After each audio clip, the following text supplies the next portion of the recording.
तरक्की याफ्ता मुल्कों में खाने पीने की चीजों की तरह बिल्डिंग्स की भी एक्सपायरी डेट होती है और जब अपनी उम्र पूरी करने के बाद वो रहने के काबिल नहीं रहती या किसी नए प्रोजेक्ट के रास्ते में रुकावट हो तो उन्हें गिरा दिया जाता है। लेकिन इन बिल्डिंग्स को गिराने के लिए ऐसा हरगिज नहीं कि मजदूर हथौड़े और कुदाल लेकर पहुंच जाते हैं और इसे नीचे गिरा डालते हैं, बल्कि किसी भी बिल्डिंग को गिराने के लिए ये प्रोसेस इंतहाई प्रोफेशनली और परफेक्टली किया जाता है ताकि ये पास मौजूद किसी दूसरी बिल्डिंग या इंसान को नुकसान न पहुँचाए। लेकिन तमाम तर महारत के बावजूद फिर भी बाज दफा चीजें प्लान के मुताबिक नहीं होती और वॉइस डेली की आज के एपिसोड में हम आपको कुछ ऐसी ही बिल्डिंग्स के बारे में बताएंगे कि जिन्हें गिराने का प्रोसेस मंसूबे से बिल्कुल उलट निकला। मगर दोस्तों, हमेशा की तरह आगे बढ़ने से पहले नीचे मौजूद लाइक का बटन जरूर प्रेस करना और नए आने वाले दोस्त रेड बटन पर क्लिक करके हमारे सब्सक्राइबर्स बन जाना ताकि ऐसी इंटरेस्टिंग वीडियोस आप तक फ्यूचर में भी पहुंचती रहें।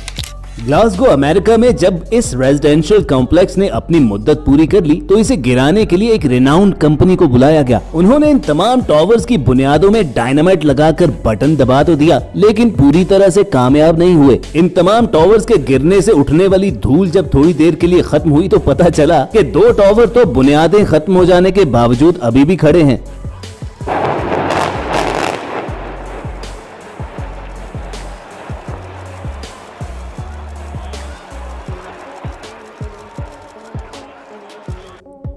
बस फिर अपने किसी एक्सपर्ट की नाकामी और नाअहली की वजह से इस कंपनी को दोबारा से इस सारे प्रोसेस का खर्चा बर्दाश्त करना पड़ा और उन्होंने डायनामाइट लगाकर बाकी 2 टावर भी गिरा दिए।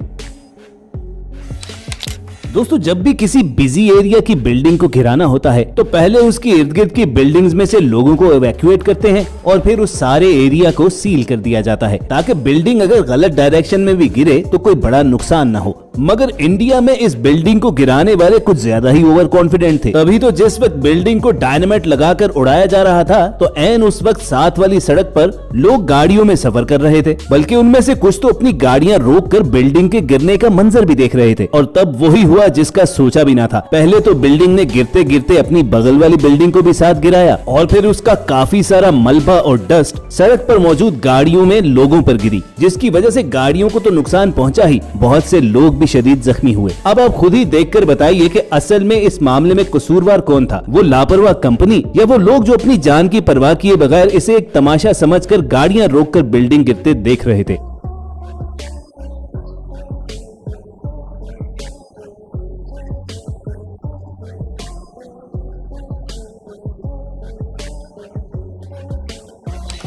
चाइना की इस पुरानी हाई राइज बिल्डिंग के ओनर्स ने इसे गिराकर इसकी जगह एक बड़ा शॉपिंग और रेजिडेंशियल कॉम्प्लेक्स बनाने का फैसला किया। अब चूंकि इस बिल्डिंग के आसपास भी काफी इमारतें थी, तभी इन टावर्स को कुछ इस तरह गिराने का प्लान किया गया कि बारूद के फटने के बाद ये सीधा अपनी जगह पर नीचे गिरे। लेकिन यहाँ पर भी प्लानिंग करने वालों की गलती की वजह से जब धमाका किया गया तो सबसे पहले तो ये बिल्डिंग 2 हिस्सों में बटी, फिर उसके बाद लेफ्ट वाला हिस्सा सीधा नीचे गिरने की बजाय आहिस्ता आहिस्ता एक तरफ को गिर गई, जबकि टावर्स का बाकी का हिस्सा उसी के मलबे का सहारा लेकर फिर से खड़ा हो गया। और दोस्तों, जान लीजिए कि किसी भी बिल्डिंग के गलत गिरने से उतना नुकसान नहीं होता जितना नुकसान एक इनकम्प्लीट बिल्डिंग के खड़े रहने से हो सकता है। और ये टावर तो 20 मंजिला ऊंचा भी था, चुनाचे ये किसी भी वक्त किसी भी जानिब गिरकर बहुत नुकसान कर सकता था।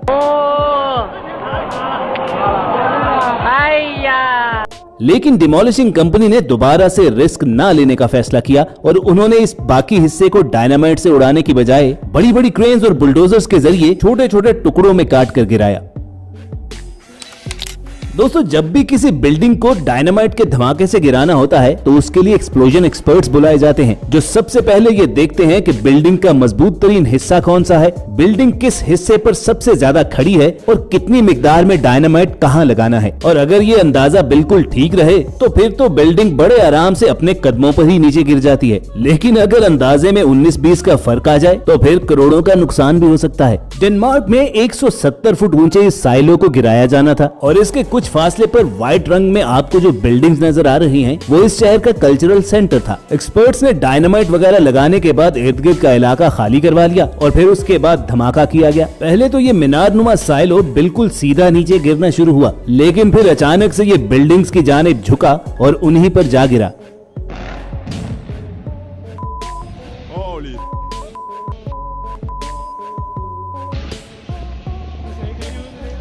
They got it out, Felix. No.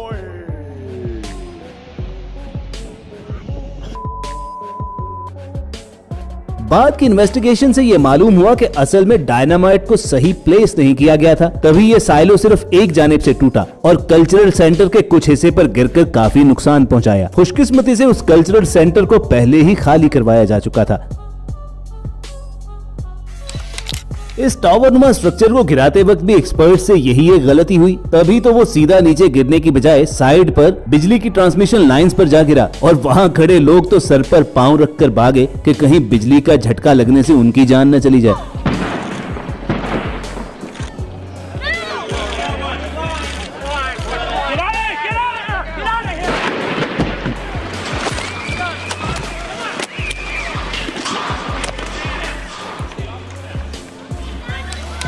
यह किसान शायद बेहद गरीब था, तभी तो अपनी जमीनों पर मौजूद चारा गोदाम को गिराने के लिए बजाय किसी क्रेन के खुद ही हथौड़ा वगैरह लेकर आ गया, लेकिन नीचे से काफी कोशिश करने के बावजूद वो साइलो गिरा नहीं।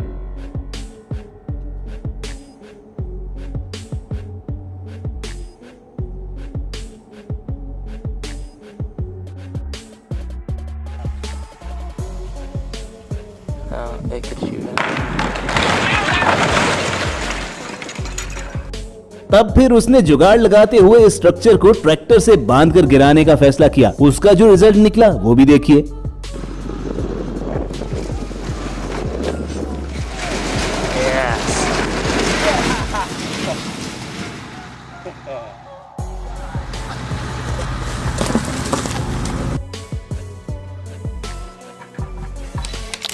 समटाइम्स बिल्डिंग को गिराने के लिए डायनामाइट की जगह लोहे का एक बहुत बड़ा गेंद जिसे रैकिंग बॉल कहते हैं वो यूज किया जाता है। इस कई मन वजनी रैकिंग बॉल को लोहे की वायर से बांधकर जब दूर से फेंकते हैं तो उसके रास्ते में आने वाली हर चीज गिरकर फना हो जाती है, लेकिन शायद इस गाड़ी का ड्राइवर रैकिंग बॉल को थोड़ा हल्का ले गया और यही बेवकूफी उसे खासी भारी पड़ गई।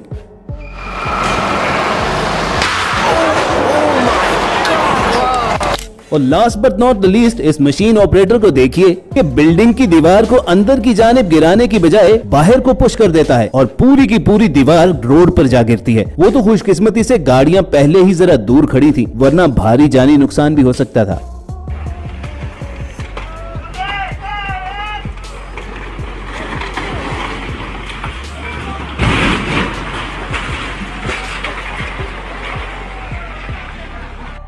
तो व्यूअर्स, ये थी वॉइस डेली की आज की एपिसोड, जो हमें यकीन है कि आपको हमेशा की तरह पसंद आई होगी। अगर ऐसा ही है तो नीचे मौजूद लाइक का बटन प्रेस करना मत भूलना और ऐसी इंटरेस्टिंग वीडियोस फ्यूचर में हासिल करने के लिए रेड बटन पर क्लिक करके हमारे सब्सक्राइबर्स बन जाना। जल्द आपसे दोबारा मुलाकात होगी। देखते और सुनते रहिए वॉइस डेली।